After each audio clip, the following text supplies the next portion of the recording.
Jaipur airport से 12 मलेशियाई शहरियों को गिरफ्तार किया गया है। जराये के मुताबिक सभी के पासपोर्ट पर जाली स्टैंप चिपका था। उन्हें सांगेरू पुलिस स्टेशन लिया जाएगा, जहां उनके सामान की तलाशी की जा रही है।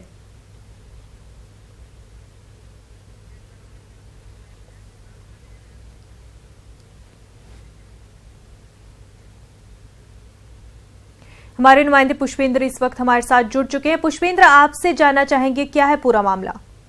जी बिल्कुल, मैं आपको बता दूं कि ये 12 लोग हैं जो मलेशिया से आए थे। कोलालमपुर से ये लोग जयपुर पहुंचे थे और जो इमिग्रेशन टीम है उसने जब जांच की तो उनके जो पासपोर्ट थे उसमें जो स्टाम्प लगे हुए थे वो फर्जी पाए गए। मतलब फर्जी तरीके से उन्होंने पासपोर्ट बनवाए और तकरीबन 3 घंटे तक इन 12 यात्रियों से एयरपोर्ट पे पहले पूछताछ हुई। उसके बाद सुबह 5 बजे इनको सांगनेर पुलिस को सौंप दिया गया।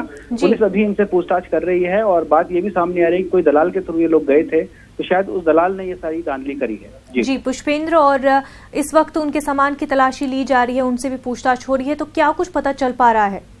जी बिल्कुल, उनके सामान को चेक किया जा रहा है, तलाशी ली जा रही है, बातचीत हो रही है और पुलिस के अधिकारी लगातार उनसे जांच करने में लगे हुए हैं। मामला यही सामने आ रहा है कि जो पासपोर्ट के अंदर जो स्टाम्प लगे थे वो सारे स्टाम्प फर्जी पाए गए हैं। जी पुष्पेंद्र, ये 12 के 12 ही अफराद मलेशियाई बाशिंदे हैं?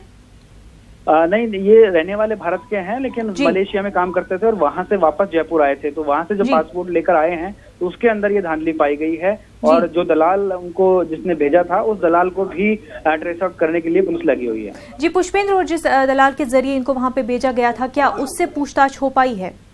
नहीं, अभी उनसे पूछताछ नहीं हो पाई है। फिलहाल अभी इन्हीं लोगों से पुलिस पूछताछ कर रही है और हो सकता है संभवतः थोड़ी देर में वो लोग दलाल तक भी पहुंच पाएंगे। पुष्पेंद्र, क्या इनके इंडियन पासपोर्ट के बारे में कुछ जानकारी मिल पाई है कि ये किस तरह से बिना पासपोर्ट के वहां पे गए थे, या क्या कुछ उस बारे में पता चल पाया है? देखिए, अभी पुलिस पूछताछ कर रही है और पुलिस ने फिलहाल इतना ही बताया कि हम लोग पूछताछ कर रहे हैं। जो भी पूछताछ में सामने आएगा और उसी अनुसार कार्रवाई की जाएगी। जी बिल्कुल पुष्पेंद्र, बहुत बहुत शुक्रिया आपका तफसीलात फराहम करने के लिए। आगे बढ़ते हैं, पुणे पुलिस ने सामाजिक कारकुन आनंद तेलतुंबड़े को गिरफ्तार कर लिया है। पुलिस ने तेलतुंबड़े को मुंबई एयरपोर्ट से गिरफ्तार किया। ख्याल रहे कि पुणे सेशन अदालत ने आनंद तेलतुंबड़े की पेशगी जमानत की अर्जी को जुम्मे के रोज खारिज कर दिया था। पुलिस ने आनंद तेलतुंबड़े को ममनू CPIM से मुबैना रवाबित के इल्जाम में गिरफ्तार किया है। वो गोवा इंस्टीट्यूट ऑफ मैनेजमेंट में प्रोफेसर हैं।